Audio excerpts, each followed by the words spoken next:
The bridge was small and modest, a wooden walkway connecting regrets about the past with unknown possibilities of the future. Let me introduce myself as Lyle Jetterman, a 38-year-old man who was once known simply as Gloria's husband and Robert and Anna's father. The emotional family portrait was overshadowed by a heavy financial burden. To support my role as a husband and father, I devoted 5 years of my life to working for Countryman Realtor. It wasn't my first choice of profession, and it wasn't my passion. My journey began after graduating from law school, just 3 years after I married Gloria. She was expecting our first child when I threw my graduation cap in the air. Responsibilities weighed heavily on my shoulders, forcing me to make ends meet by any means. The job market for young lawyers didn't look too rosy, but Gloria's pregnancy prompted me to find a job that could provide for my family. I received my first job offer from a law firm that represented banks in closing home loans. It wasn't exactly the job I imagined, but it was a start. While studying law, Gloria worked as a bank operator to help both of us. Her earnings covered the cost of rent and meals, and I worked part-time. Loans and scholarships covered the costs of my education, but I knew I needed to find a way to earn extra money. I decided to make a career in the Ministry of Education in order to provide myself with a stable job for the future. When Gloria unexpectedly became pregnant around the time I was graduating from law school, I accepted the job offer without hesitation. This was just the beginning of the many compromises I made to adjust to the responsibilities of married life. Looking back, I understand that in the past, banks provided financial assistance to individual homebuyers who wanted to purchase it. It was a different time, and in order to support our growing family, it was necessary to find additional sources of income. As a lawyer, I had to represent the interests of the lender bank during the closing of mortgage transactions. Sitting at the table in the house, I facilitated the transaction. For my help, the buyer paid the bank a commission of about $500. In addition, the law firm received another $500 from the insurance company. Every time we completed a deal, it meant a solid income of $1,000. Although the company also profited from these transactions, it was a profitable venture for all involved. I received only a small part of my salary. I believed that eventually all the positive things would stop, and true thrift would give way to negativity and outright greed. Shortly after my wife Gloria gave birth to our second child, the smaller banks were absorbed by the larger ones, which were then absorbed by even larger banks. Personal loans for retail purposes have gone down in history. The rapidly changing environment and the need to meet deadlines undermined my mental and physical health. Sitting at my desk, surrounded by paperwork and the constant hum of the office, I couldn't shake the feeling of disappointment. The once noble legal profession has turned into a transactional business where profit prevails over ethics and human relations. I longed for a change, a return to a time when my work was meaningful and influential.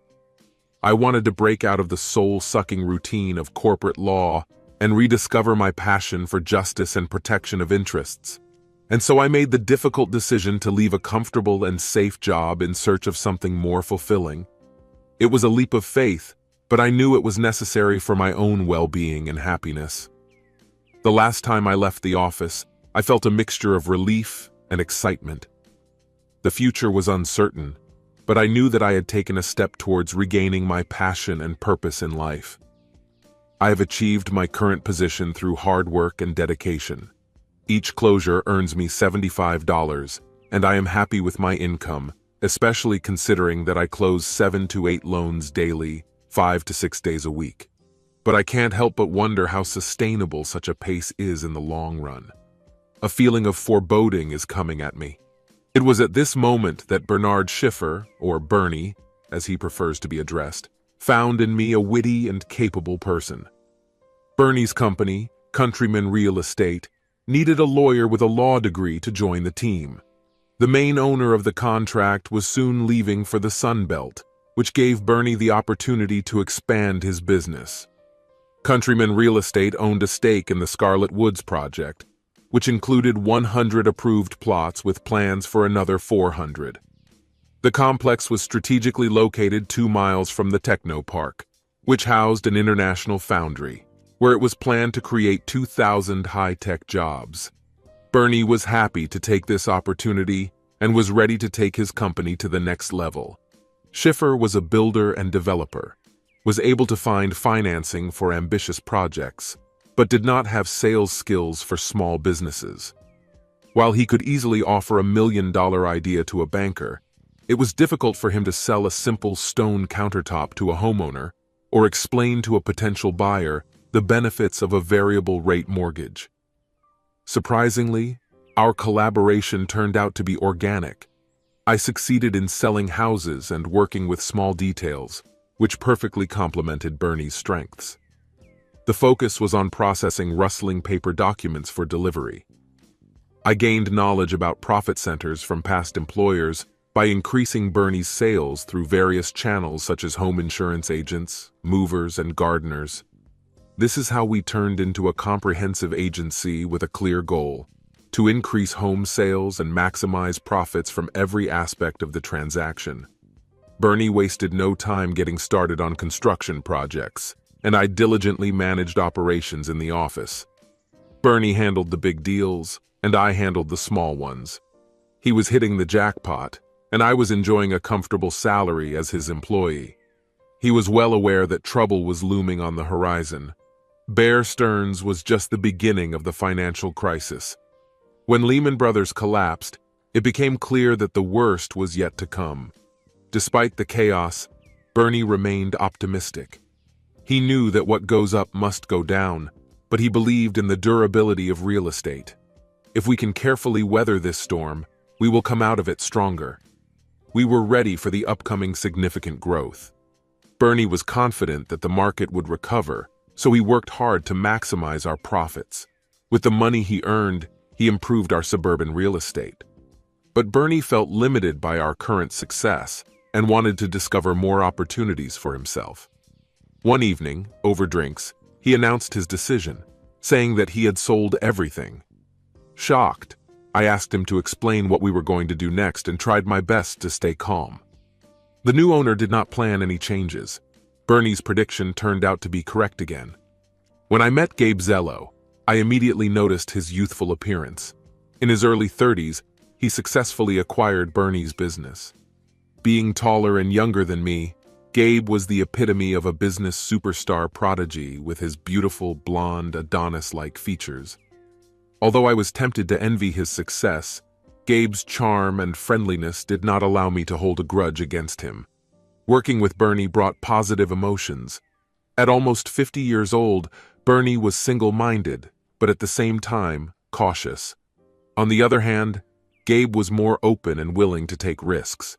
He always put everything on display. From the very beginning, it became clear that Gabe's purchase of suburban real estate had a negative impact on his finances. Gabe was more focused on finance than construction, and preferred to manage rather than sell. He was eager to make a quick buck, especially when the real estate market was booming. Bernie's decision to invest money in a compatriot turned out to be wise. He was on his way to Florida to take part in a major real estate deal at one of the casinos. On the eve of departure, he invited me to join him, but I refused, citing my duties as a husband and father. Bernie warned me that I might regret my decision. I hoped he was wrong, but I checked the job market anyway, realizing that there wasn't much left in my old company. One of the junior partners managed to survive during the fall of the company. He was grateful to have a job, but the salary was only a third of what he had earned before. Despite this, he worked hard to keep the business afloat. Working for Gabe, as we affectionately called him, was generally positive. He treated me well and allowed me to manage the office on a daily basis. Although I had some doubts about him, my only small complaint was that Bernie never hosted official Christmas parties. But Gabe spared no expense, and I booked one of the best places to stay in Saratoga, albeit out of season, but at a high price. The party, held on the first Saturday of December, was attended by employees, contractors, bankers, and realtors. It was a lavish party with a lot of guests, and Gabe, who paid the bill, was in charge. Although there may have been a good business reason for this extravagant event, my discontent began to show around midnight and only intensified as the night went on. I entered the room, and the most attractive woman was next to me. Gloria and I tied the knot shortly after graduating from college. We were both only 22 years old. She took a low-paying job to provide for us while I was getting my law degree. I will always appreciate her sacrifices, even though she decided to stop taking contraceptives herself, which led to her pregnancy. Surprisingly, this unplanned event turned out to be a blessing in disguise, as it coincided with my preparation for the bar exam. We have become great parents, and we continue to be. When I was struggling to find a place to rent, she was always there for me. Gloria devoted herself to family and education, combining the upbringing of our children with working night shifts to get a doctorate in child psychology. As soon as our youngest child started school, Gloria resumed her career and got a job at the State Department. At this time, she also began what I now call my running journey. Despite being considered plump by some standards, Gloria was determined to improve her health and fitness.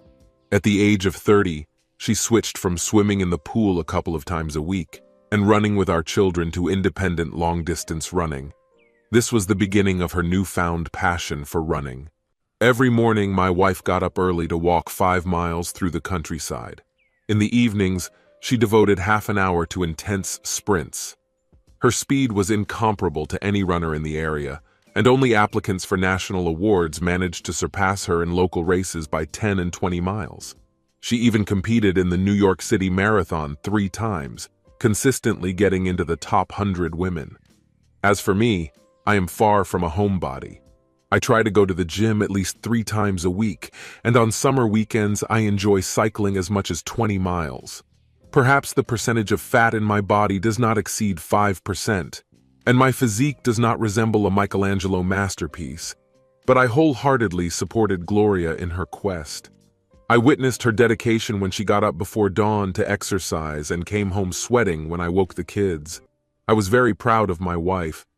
When we entered the Christmas party together, and Gloria was next to me, there was silence in the room, and all eyes turned to her to admire her amazing figure.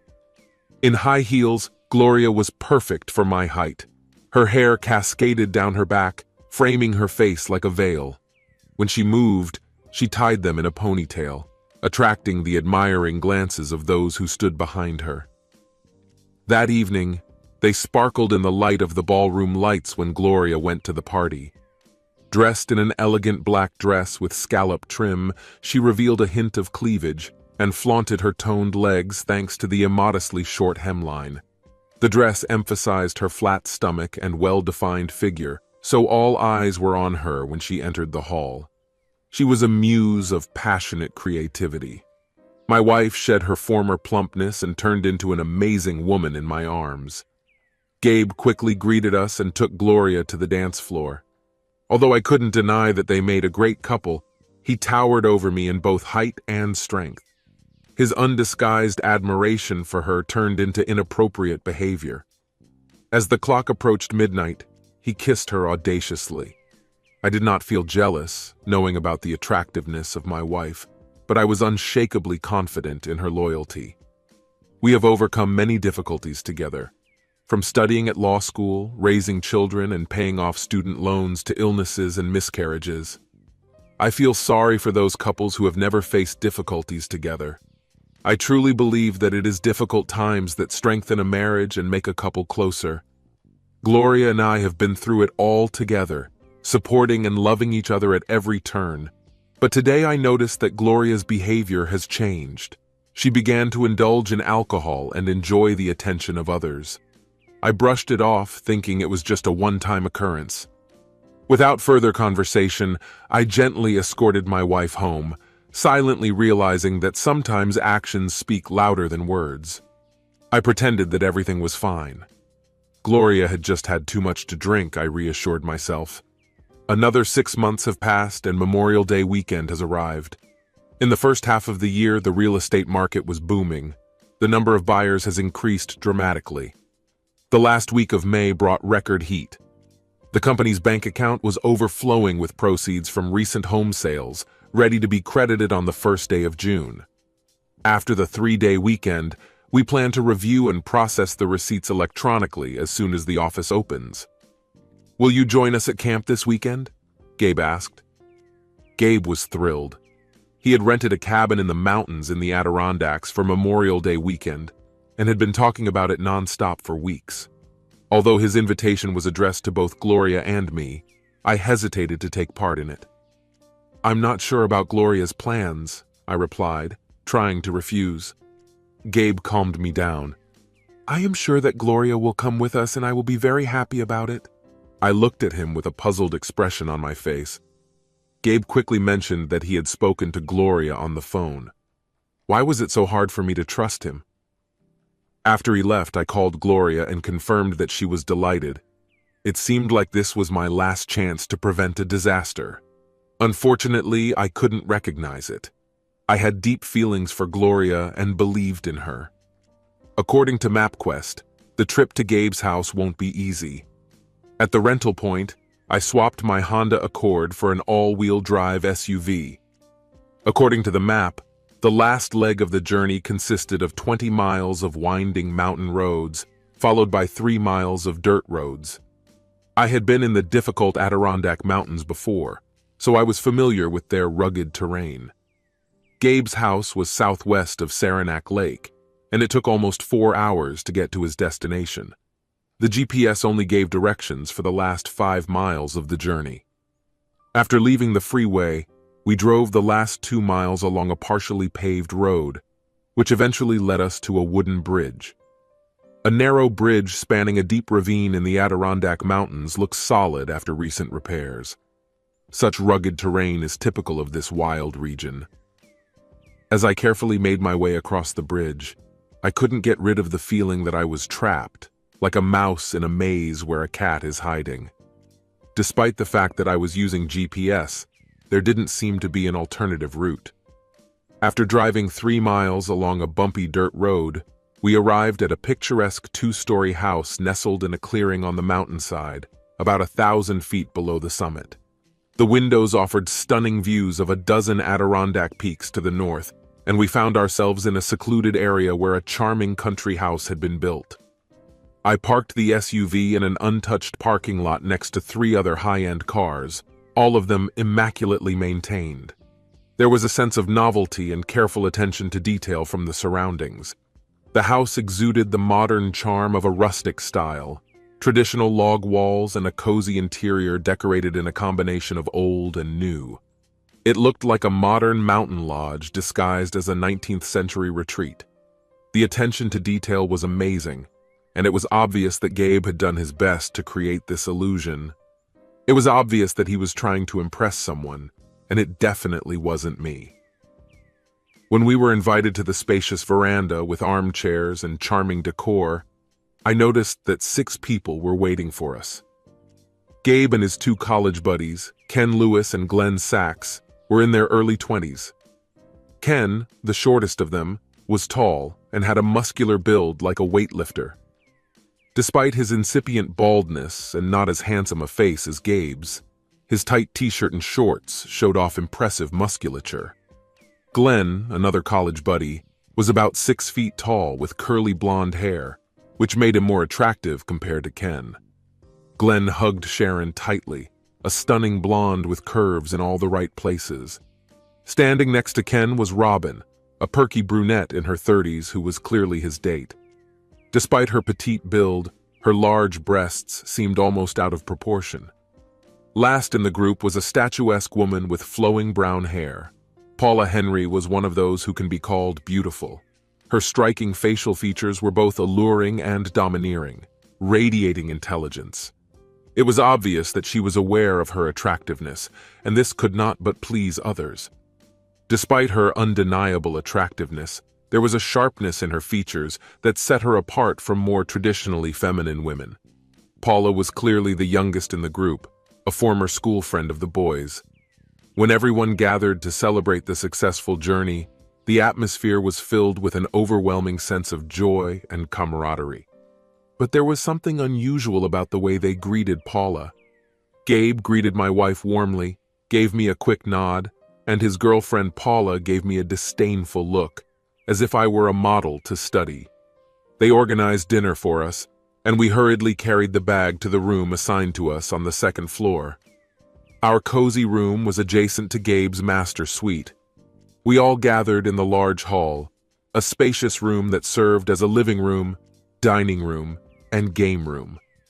Gathered around a massive oak table, we enjoyed fancy dishes from the microwave. The food was delicious, but it lacked a personal touch, and of course it was expensive. The wine flowed freely, and our glasses were constantly replenished by the generous host. When we sat by the gas fireplace on the terrace after dinner, strong cocktails were served. It was obvious that this weekend would be filled with copious booze. I began to analyze my circumstances, asking thoughtful questions and paying close attention to the details. At first glance, it seemed like I was just spending an ordinary holiday weekend with my boss, two of his friends and their girlfriends. But on closer inspection, it turned out that everything is much more complicated. It soon became clear that Robin has a fiancé elsewhere, and Sharon is actually married, has 2 children, and her husband is waiting for her at home. To make matters even more complicated, Sharon and Robin were work colleagues. The group allegedly had a great weekend at the girls-only spa. Cheating was treated lightly and with jokes. Paula seemed to pull away from the others, focusing on me and not really communicating with the group. Despite the fact that Gabe was openly flirting with my wife, Paula didn't look worried and sat between him and Gloria for most of the evening. Gabe mostly talked to Gloria throughout the evening. Despite my attempts to communicate with Paula, she showed only polite interest and subtly hinted to me to leave her alone. In the late afternoon, the lively guests seemed ready to end the evening, but there was still an atmosphere of anticipation in the room. Out of the blue, Gabe spoke up and suggested that I must be tired from the trip. My wife Gloria supported him by suggesting that I go to bed and she will join me later. "I'm not going to bed until I've had another drink," I said, grabbing the bottle. "Unless you want to, Gabe," I added. I forced myself to smile, but inside I was seething with the audacity of this man trying to seduce my wife. I couldn't help but doubt the intentions of Gloria, who spent the whole evening with him, just like at the Christmas party. Had she really fallen in love? Did my wife fall in love with my boss? This evening turned into a tense waiting game, but in the end, I came out of it victorious. After a while, Gloria finally joined me in the bedroom. As soon as we were in the room assigned to us, Gloria decided to take a shower alone. I didn't try to join her, as it seemed inappropriate. She seemed distant towards me, and I felt insecure. When Gloria finished taking a shower, I hurried to rinse off. I assumed she would be in bed by the time I was done, but to my surprise, she was sitting naked on the edge of the bed. "Please," she said, patting the seat next to her. When I sat down, she turned to me and spoke. "I expect to have a great weekend. Life has been difficult, but I've put in a lot of effort and I think I need a break," Gloria said coldly. "I have no complaints. You've been a wonderful wife and mother in difficult times. You supported me during law school and raised our children on my limited income while I continued my education. You have worked hard to maintain your incredible physique, and you continue to do more than you should in our house. I'm proud to be married to you," I said proudly. Nodding at me, Gloria got into bed, and so did I, instantly passing out. The morning light coming through the open blinds of the large bedroom window woke me from my nap. Gloria usually woke up by the time I went out for a morning run, but under the influence of a lot of alcohol the night before, I overslept. I got out of bed, closed the curtains, and went to the small bathroom with a shower. Although the bedroom was of modest size, it was well equipped with all the necessary amenities. After showering and shaving, I headed downstairs before anyone else woke up. While no one has yet woken up from sleep, I decided to explore the surroundings. Moving from the spacious living room, I went out onto the terrace, decorated with a bonfire and a comfortable built-in barbecue. Beyond the courtyard was a raised terrace with a charming swimming pool and sauna. Despite the coolness of the spring air in the unforgiving mountains, I was pleasantly surprised to find that the entire area is heated. Going up to the terrace, I noticed a lot of solar panels decorating the slopes of the mountain and providing a luxurious complex with sustainable energy. Walking along the terrace, I noticed that the pool was warm, as was probably the whole house. When I reached the modest-looking barn, I found it crammed with ATVs, snowmobiles, and gardening tools, as well as several compact tractors. Passing by the barn, I heard the gentle murmur of a nearby stream. The stream flowed behind a closed barn with a small pipe sticking out of the roof, about 20 yards away from me. Looking out the tiny window, I saw a generator and several fuel tanks, which carefully stored gasoline for sports cars and emergency power. It was obvious that in this isolated world, someone had thought through every detail, preparing for any situation that might arise. There was a small, shallow stream nearby which seemed too insignificant for the fish, until I saw one of them jump out of the water. "Are you fishing?" a voice suddenly asked from behind me. I was caught off guard when I heard a voice behind me, and when I turned around, I saw that it was Paula. "No," I replied. "And I fished when I was younger and had more free time," she said with a touch of nostalgia. "Well, there's nothing to be ashamed of. However, you can catch up this weekend," I said. I laughed at her remark that she didn't have time to go fishing, knowing full well that she was just as busy as I was. "How about we have breakfast and take a walk up the mountain?" I suggested. Paula hesitated for a moment before replying, "In my opinion, it's a waste of time to come all this way and not climb to the top." Then she busied herself making coffee in a stainless steel coffee maker. The kitchen pantry was full of options for a quick and light breakfast, perfect for a busy morning. My companion and I chose instant oatmeal, as we noticed that no one in the house had woken up yet. It looks like they all slept late. "And now I don't mind going for a walk," Paula offered, smiling. Paula seemed to know exactly where the trail began and confidently led us in the right direction. The top was just around the corner, but after an hour of walking, it seemed as far away as it had been at the beginning of the journey. "Are you sure you want to continue climbing?" I asked, feeling unsure. "Did you give up so quickly, old man?" she asked. "I can't help but wonder what the others will say when they realize we're not with them," I replied. Paula giggled. "Don't worry, I highly doubt they'll even notice our absence." When we reached the top, the sun was high in the sky, which indicated that it was almost noon. The view from the top of the mountain was not impressive, a flat area with rounded edges. 2 weathered wooden benches faced east, towards the gatehouse. There were several peaks to the south and east, but the distant views were obscured by fog. Despite the fresh and clean air, there was a cool breeze at noon, which was not unpleasant at all. My companion decided to sit down and enjoy the view, asking if I minded. "I would like to rest before going down," she said. "No problem. The old man needs to rest too," I replied, smiling. Then our conversation turned to the company in the house, where it turned out that Glenn was a broker and Ken was a banker.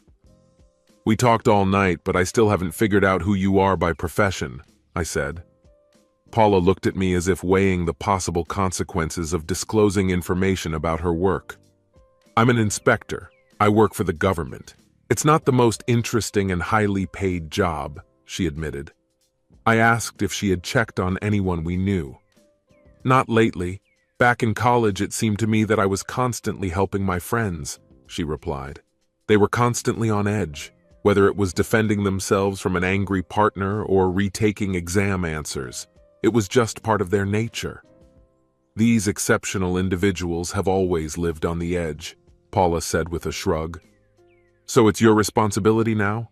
Are you protecting them?" I asked. "Well, what's the point of closing the stable door if the horse has already run away? It won't bring back what was lost. The rules can be restrictive.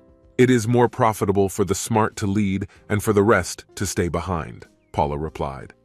The most important thing is that in the end, everyone gets rewarded for their efforts, she added. So what are your plans for the weekend? It looks like you didn't have much fun at last night's party, I said. She paused, seemingly taken aback by the question. I got up and walked to the edge where I could see a path descending from the mountain. There was only one way left, the only means of salvation. I turned to face the field. Did she think about it like the others?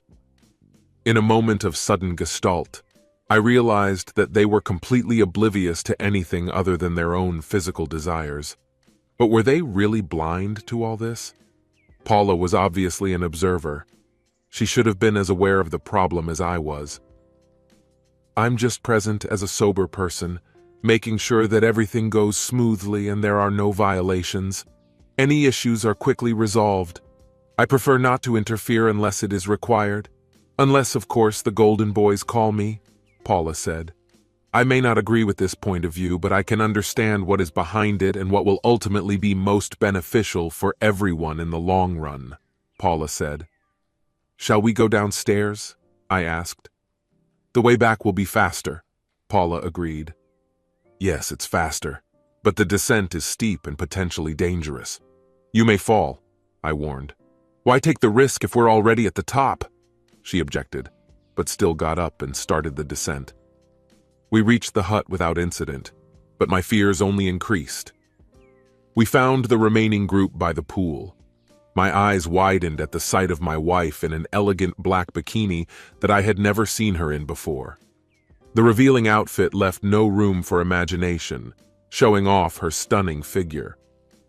The other women in the group were dressed more modestly. As Paula and I approached, I saw my wife sitting on Gabe's lap and kissing passionately. Paula's loud greeting startled them, causing my wife and Gabe to quickly disperse. Judging by Gabe's mischievous grin, he felt like a guilty child caught red-handed and confident that no consequences would follow. My wife's grin seemed exaggerated and insincere to me. Hi, where have you been? She asked, as if addressing a casual acquaintance. There was a tense silence before Paula took my hand. Well, we obviously missed lunch. And after climbing the mountain, we deserved a meal, she said, leading me to the hut. I heard muffled laughter as we walked away from the pool, not knowing what Paula had prepared for us. Paula handed me a glass of black Johnny Walker, which went down my throat like fire. Think before you do anything, she advised. It's just one weekend in a strong marriage. You have to think about your family, Paula added. When we returned to the pool, the other couples were already enjoying the jacuzzi. Men were laughing, women were giggling. I noticed that my wife was still sitting on Gabe's lap. I couldn't see their hands underwater, but I assumed they were busy with each other. Paula found a place where she could watch what was happening and sat down between me and the jacuzzi. I pretended that I wanted to have another drink, but in the end, I justified myself and left. Away from prying eyes, I poured out the contents of my glass, feeling a strange mixture of jealousy and excitement. I was proud of my wife, but at the same time I couldn't help but feel disappointed. My wife devoted herself to turning from the chubby girl I married into a beautiful, athletic woman who was now coveted by right. I felt a sense of pride knowing that men were attracted to her strong and loving hugs, but I couldn't help but wonder what had become of her soul during this physical transformation. Watching her with Gabe was strange. The image of their perfect bodies entwined in intimacy was both frightening and enticing. I walked around the house, carefully studying its internal structure, and passed the time thinking about the direction in which events were developing. I knew that in the end, I would have to make the choice myself. I entered our bedroom, deciding to try to fall asleep. As I lay there trying to calm my mind, I was haunted by thoughts about why my wife was flirting and kissing another man. We have been through many trials together, including the fight against poverty at an early age. Our children suffered from various illnesses, and we were constantly under strain trying to make ends meet within the budget of the middle class. Despite all these difficulties, We have finally begun to see some progress towards a safe and comfortable life. The children were old enough to take care of themselves. My wife had a decent career, and I finally started earning well after years of financial struggle. Our debts were under control, and our future looked promising. So why did we have to give it all up for someone as shallow and narcissistic as Gabe? There was no substance behind the charm and self-confidence. If you remove the attractive facade, there will be nothing valuable under it. Gabe never developed a site plan, built houses, or sold real estate. He was just holding a position in a company run by others, a rich man born into a privileged position. He was nothing more than a self-made image. What was Gloria thinking about when she got into a relationship with him? She claimed that she wanted to have a fun weekend, but would it really be fun, and how would it end up? I fell asleep quickly, and when I went downstairs, everyone was already gathered in a spacious room. It looked like lunchtime had already passed, as the drinks were still being poured. Gloria was sitting on Gabe's lap again, and their previous kiss was impossible to miss. All the women, including Paula, took off their bikinis, and it seems that Ken and Robin shared the floor. Ignoring this scene, I headed to the kitchen in search of food. When I was warming up dinner in the microwave, Gloria came into the room. "How are you?" she asked. "It could have been better," I replied. I hesitated for a moment before she spoke again. "I spent the evening with Gabe," she confessed. "That's what I thought," I remarked when the microwave beeped. When I turned to check the food, she smiled strangely. "No, I mean the evening in his room," she clarified. I said nothing, turning away from her. It was very important that she did not realize how much pain she was causing me at that moment. "I understand, but what about our 16 years of marriage?" I asked. "That's why I can do it. It's just for the weekend. Next week I will be completely yours again," she assured me. "Do you think Gabe will have any problems with that?" I asked. Gloria hugged me from behind and pressed her head against my back. "Gabe likes you. He mentioned that you have plans. It's just a short fling, a little weekend fun," Gloria explained. "Do I have the right to vote?" I asked as she hugged me tightly. "Not really. It's already been decided," Gloria replied, released me and left the kitchen. I followed her into a large room where they were already climbing the stairs. Gabe looked around, smiled at me, and gave me a thumbs up, as if we were keeping some secret together. He whispered something in Gloria's ear as they disappeared down the stairs. Gloria waved and smiled at me before I turned back to the kitchen. It was obvious that everything we had been through meant nothing to her. My wife left me, leaving me in a humiliated state. In frustration, I threw the food out of the microwave and decided to make coffee instead. It was going to be a long night. When the water boiled, I heard someone enter the kitchen. Turning around, I saw Paula watching me. "I didn't expect you to make coffee. Wouldn't it be better to drink something instead?" she asked. I just answered, "To each his own." I asked, "What is your role here?" Paula answered with a shrug. "I'm here to help and maintain a sense of calm." I asked, "How are you going to achieve this?" She jokingly replied, "By sleeping with me." I rejected the idea, but it reassured me. "Don't worry, I won't go that far. You will be reunited with your wife and may receive a bonus." I asked, "So there's a financial incentive?" She confirmed it. "Isn't that always the case? Working for this person, you will not be able to create a scandal. First of all, think about your family. All you can do is accept what comes to you. This is their reality, not yours. It's just the way the circumstances turned out," Paula advised. A joyful exclamation came from above. "She seems to be having a great time," Paula smiled. "Well, that's great. A fun weekend for everyone in the mountains. These rocks have stood the test of time. Our presence is only a fleeting moment for them.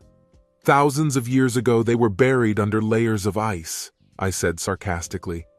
"Overcoming the obstacles that stand in our way, we must remember the fragile balance on which our world rests. One small violation can lead to its collapse, showing the fragility of our existence. At such moments, we see through illusions that cloud our perception.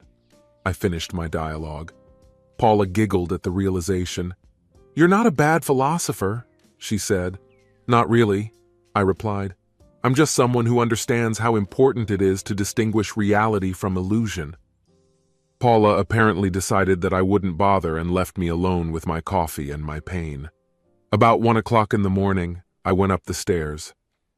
As I passed the bedroom, I couldn't help but hear loud screams and moans of pleasure coming from my wife.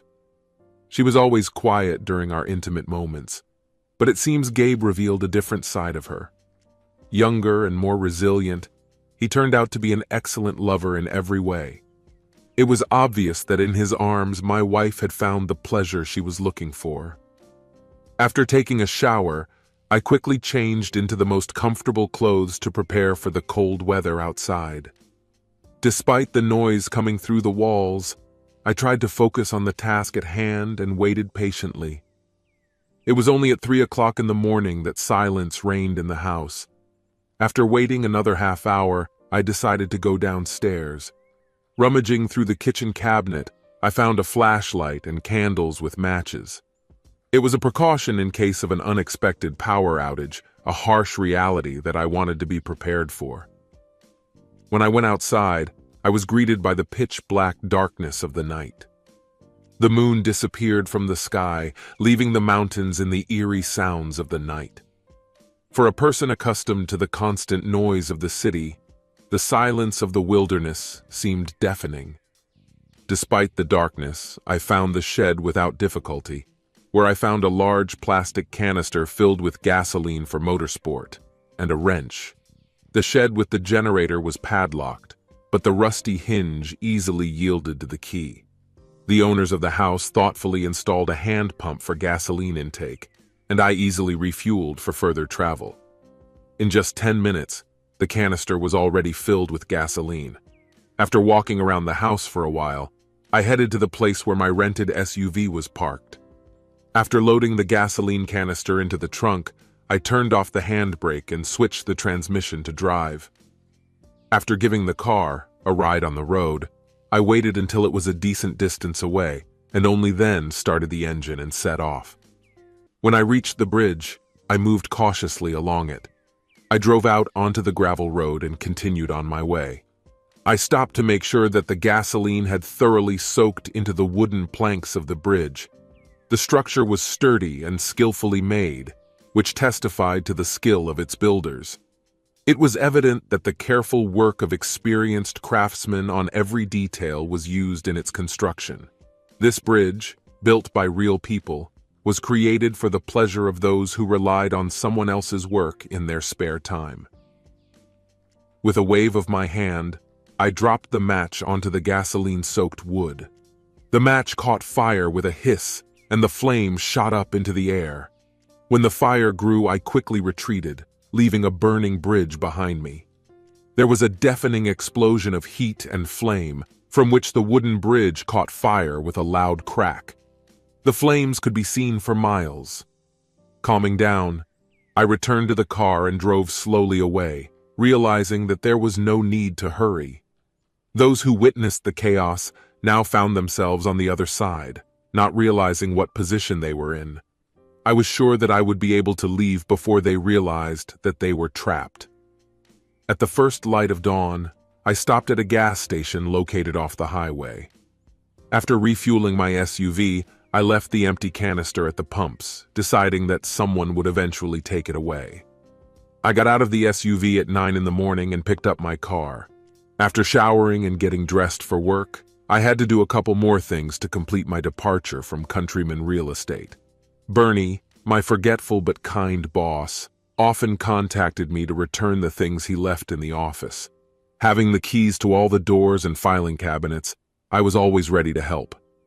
Gabe was known for his meticulousness in the organization of the office and personal belongings.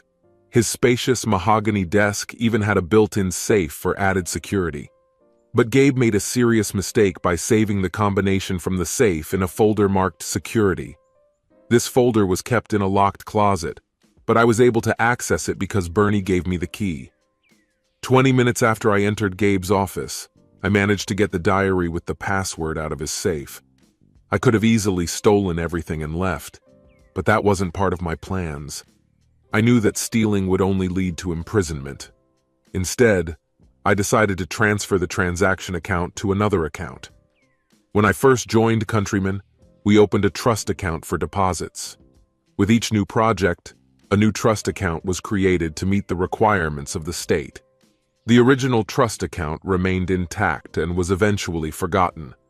The previous account was documented in archives but not in books. It remained empty until I put almost 20 million on it. To ensure our financial security, I transferred all the cash we had to him and increased the credit line as a precaution. Although my actions may seem purely symbolic, rest assured that nothing was taken illegally. Everything was taken into account and was in its place, but it will take several days to find and return the funds. By early Tuesday morning, electronic money transfers will be credited to a previously empty operating account. Numerous payments have to be canceled, which causes uncertainty about the extent of the damage suffered. Our dependence on loans means that we constantly owe banks more money than we have. Without access to credit, hard times await us, albeit temporary ones. Citizens will have to make additional efforts to restore their credit history.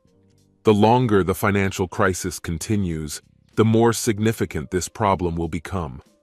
I hope Gabe stays in the mountains until Tuesday. I decided to leave as soon as everything was settled, and the next step would be to print and hand in my resignation letter. Just as I was about to leave the office and put the letter on Gabe's secretary's desk, my cell phone rang. Glancing at the screen, I saw a picture of Gloria, but I chose to ignore the call. But shortly after that, a voicemail notification came, and I couldn't resist listening to it.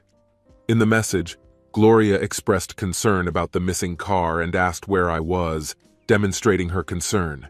"Could you call me back?" my wife asked in the message. About 30 minutes later, the phone rang again. It was Gabe. "Hi, Lyle, how are you? Gloria is very worried. You should call her right now." There was a hint of threat in his tone, but it only made me smile. By Sunday, Gloria had called 3 more times, and Gabe had called twice, and the second call was more insistent and demanded that I call him back. On Monday morning, I went to pick up the children from Gloria's parents. When I was about to leave, Gloria called me again. "Laylee, I'll be back tonight. We really need to talk. Please call me if you receive this message. I'm very worried," she said. At first it seemed childish to me, and I doubted that she would really come back. But when I got to her parents' house, they had already gathered and were anxiously waiting for me. "Gloria called and said you can pick up the kids yourself," her mother informed me. "You should call her," her father added. "She said she would be back in the evening," the mother added. I wanted to argue as little as possible with my family members. Although they were unhappy with the current situation, there was little they could do. My daughter felt that something was wrong, but I assured her that it was our mother's business. I suggested waiting for her to return to discuss everything in more detail. After settling the children at home, I went to our old bedroom and contacted Felix Rodriguez. "Hi, Lyle. How are you?" "Not really, Felix. I need your help," I replied. Felix was the most experienced family lawyer I've ever come across. He has succeeded both professionally and personally. "What's going on?" "What's the matter?" he asked. "I need to start the divorce process. Gloria is having an affair with Gabriel Zello. You know, this is my boss," I said. "Oh no, I'm really sorry to hear that," Felix replied. "What steps should I take?" I asked. Felix and I spent an hour on the phone talking about the situation. I made an appointment for late Tuesday evening to start the process. Gloria kept calling, and her parents sent conciliatory messages. Gloria and Gabe took turns leaving messages on the phone. "There is no threat anymore. If I made a mistake, I apologize. I don't want the events of this weekend to affect our professional relationship. It's not going to benefit any of the participants, if you know what I mean," Gabe said. Lyle, please call. Something happened here. There is no bridge. We're all trapped. Call me, I need to talk to you," his wife wrote later in the message. The following Tuesday morning, I called my old partner, Stephen Pender. We decided to meet for lunch at a modest diner in one of the shopping malls. "Are you sure about this?" Stephen asked, taking a bite of his tuna sandwich. "I have officially resigned," I said firmly. Almost immediately, my former secretary Donna called from Countryman. "Lyle, they say you quit, but we need you to come back. Everything is falling apart here. Something is seriously wrong," she pleaded. "I'm really sorry, Donna. I'm not part of the team anymore. Try contacting Gabe. I heard that he was stuck in the mountains because of problems with the bridge," I replied. "I am very sorry to hear that, but don't worry. I'm sure everything will be fine in the end. Is there anything I should know about?" Steve asked. "No, I don't care anymore," I replied. "Well, if you're sure, I think I can increase my previous offer by $10,000 a year, if you can get to work immediately," Steve said. "Isn't it too early tomorrow?" I asked, laughing. "No, that would be perfect," Steve replied. And so on Wednesday morning, I started my new job at Pandora and Partners. On Wednesday afternoon, just as I was starting to relax, I was interrupted by a visitor. "Where's my money?" Gabe Zelo demanded. Confused, I asked, "What kind of money do you mean?" "Operating funds." "Don't play dumb. I'll sue you for embezzlement if you don't give them to me," Gabe said. I calmly suggested that he talk to the company's accountant, forcing him to think about how to get out of a difficult situation without having the necessary funds. "You may consider yourself a knowledgeable lawyer, but in reality, you're just a jerk who can't please his own wife. She enjoyed spending time with me, and I will continue to pay attention to her whenever I want," Gabe said before leaving. The next day, the authorities contacted me. They demanded that I come to the station for questioning. Unfortunately, I have just started a new job, and my schedule is very tight. Nevertheless, I am ready to respond to your requests in writing and will call you later, I said.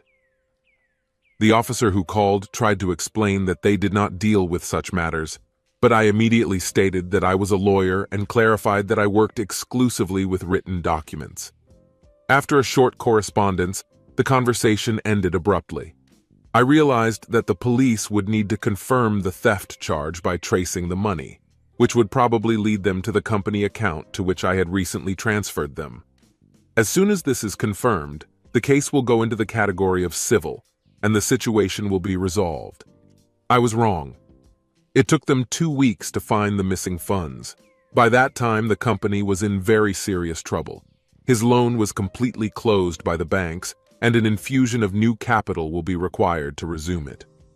Gloria showed up late on Friday night with both of our suitcases from the trip. Her key didn't work because I changed the locks.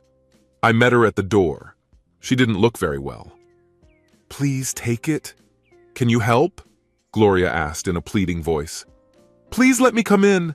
If not for my sake, then think about the children," Gloria begged. "No, you can't come in. You don't live here anymore.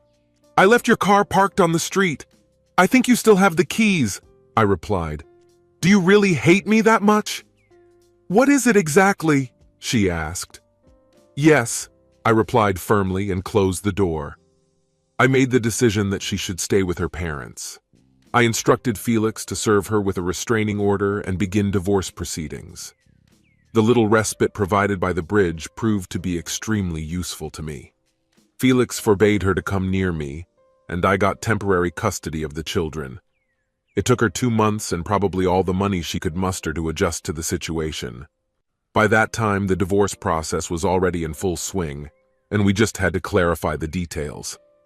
Unfortunately, Gabe wasn't so lucky.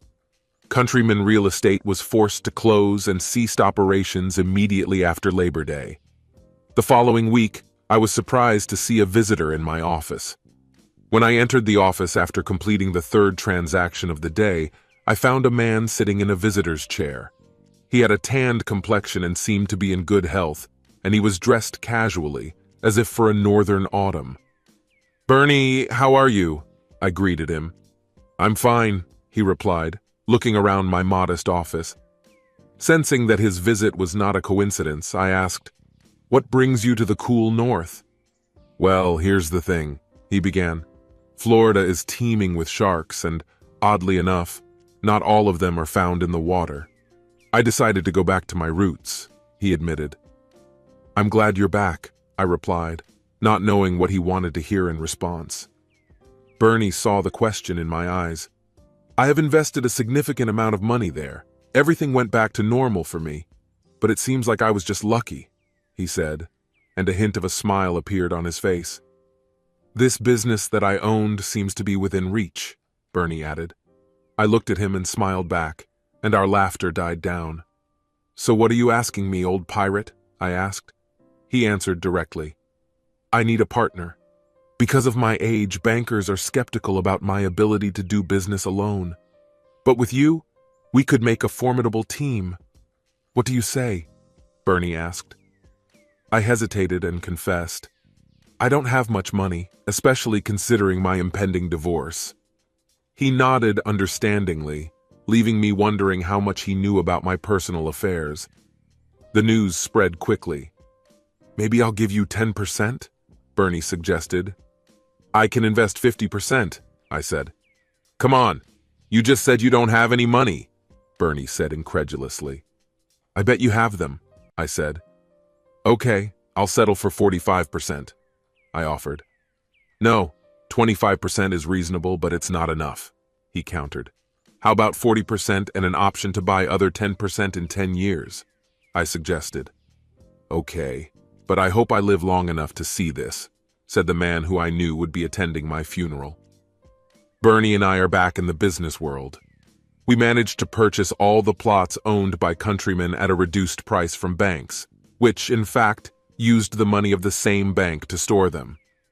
Despite initial concerns, we quickly established a successful home construction and sale business.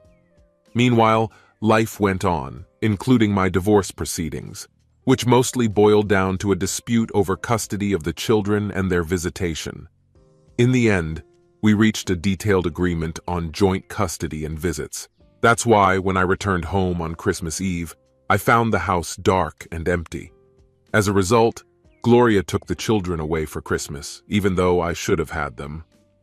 The children were already getting tired of this routine. As I approached the house, I noticed a figure sitting on the steps, sheltering from the cold and light snow. It wasn't until I got closer that I realized it was my ex-wife, Gloria. She didn't look well.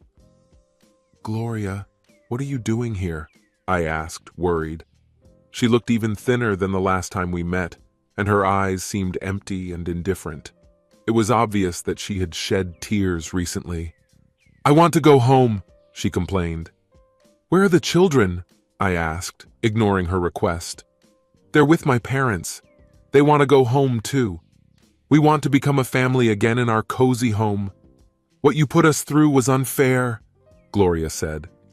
I didn't intentionally harm our entire family, I replied coldly. Well, yes, it is. I made a mistake, Gloria admitted.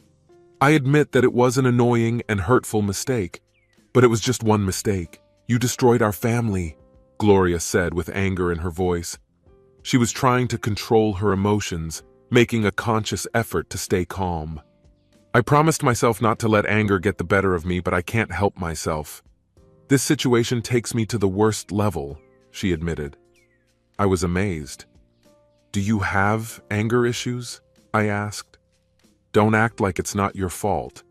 You're not like that. Did you think you could get away with anything? I'm not naive, Lyle. You've never been perfect, Gloria said. I admit that I hurt you, but it was not my intention to hurt you.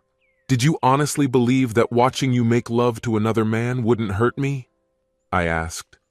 She turned away, clearly hurt by my words. I watched her wipe away her tears with her back to me. It was obvious that she was crying. I've always been the one who was overlooked, the one who stayed away from the fun, always waiting for someone to ask me to dance. I was a good girl who never caused problems, she began. I spent a lot of time defending myself from rude attacks.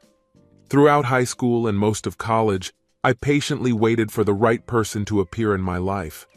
When I finally met you, I realized that you were the person I was looking for. When we tied the knot, I was immaculate, although I didn't make a fuss about it, assuming that you already knew everything.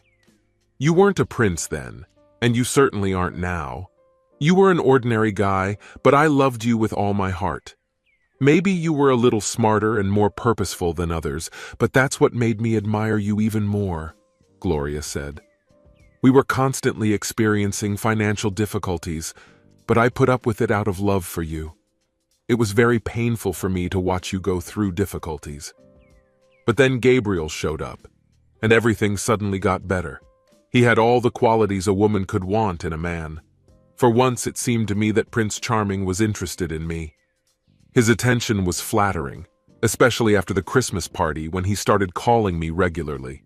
It was a light flirtation, something that beautiful women are used to experiencing, says Gloria. Guys paid attention to me, but not people from rich and influential circles. Gabe kept telling me how lucky I was to have a great boyfriend like you, Gloria said. Gabe must really adore me, I grumbled. That's right. He mentioned your dedication and expressed his desire to express appreciation for your efforts. I understood what he was getting at. If I treat him well, he'll take care of you. I guess I let him convince me that you would only benefit if I fulfilled his wishes, Gloria said sadly. And all this is true, as is my desire to possess him. There seemed to be a chaotic voice in my mind that was pulling me towards him. I was torn between wanting something to happen this weekend and simultaneously being afraid. But as soon as we arrived, my resistance began to weaken, Gloria said. Yes, I remember our conversation in the kitchen in the cabin in the mountains, but I did not think that you would carry it out. I spoke. You understood everything without my words, but you didn't mind. I thought you didn't mind, she muttered, looking into my eyes, tears streaming down her face and water running from her nose. I trusted you. That night you ruined our 16-year marriage. How could you betray me like that? I asked, feeling hurt. But we loved each other anyway. It was just a brief moment. He is nothing compared to the love we shared before and the love we will share in the future, Gloria said. Are you so deluded that you think that just because he was able to make you scream with pleasure, we can get everything we want? Come on, you can't be that naive, I said in shock. It was all a facade. I wanted to please him. I put on a show for him. Some people crave and demand it, but you should know that after 16 years of intimacy with me, I'm not like that in bed at all, Gloria said. I only know what you did, how you disgraced me. You chose a charming guy over me, an egoist who gives nothing and takes everything, I said coldly. Do you think Gabe is incredibly strong? And where is he now? What happened during the crisis? I'll tell you everything in detail, I said, clenching my hands into fists. Our society is organized in such a way that it supports the power of the elect, based on the idea of the hidden genius that they supposedly possess. Explain to me, how did this supposed genius come down the mountain at such a speed? I asked. He just called a helicopter. By this point, he had already guessed that you had intervened in this case. It was quite obvious that you had severed ties. He suspected you of embezzling his funds, Gloria said. The group started to panic. Paula categorically rejected the idea that the bridge had burned down, saying that it was impossible. When the helicopter finally arrived, there was only room for Gabe, and the rest were left behind. Some of them have lost hope. Fortunately, the National Guard intervened and set up a temporary bridge to save us. Sharon and her husband reconciled, although the wife was already aware of the situation. She was in the same position as me. Unfortunately, Robin's fiancé broke off their engagement. Both Glenn and Ken got into trouble, but with Paula's help, they managed to get out of it, Gloria said. I think Gabe and we, ordinary people, suffered the most. But weren't these sufferings already unbearable? She asked, and her eyes searched for confidence in mine. There was a lot of truth in Gloria's words. I couldn't deny my involvement. I worked for Gabe, but I didn't join him like everyone else. I was aware of reality, but I preferred to ignore it. It's hard for me to come to terms with the events that have happened.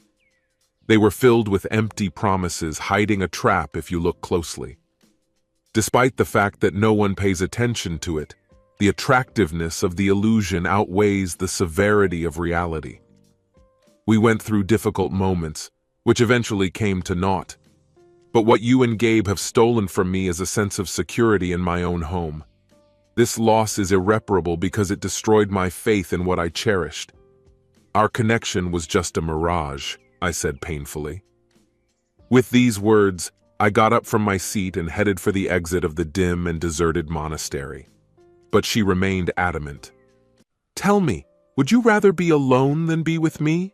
Gloria asked. "Would you rather be with me and our children at the Christmas tree tonight?" Gloria looked at me pleadingly. I looked at her, tempted to hug her, express my love to her, take our children home to sleep in their beds on Christmas Eve, and act as if nothing had happened. But I couldn't give an answer and turned away from her. The past cannot be changed, and we must focus on our future.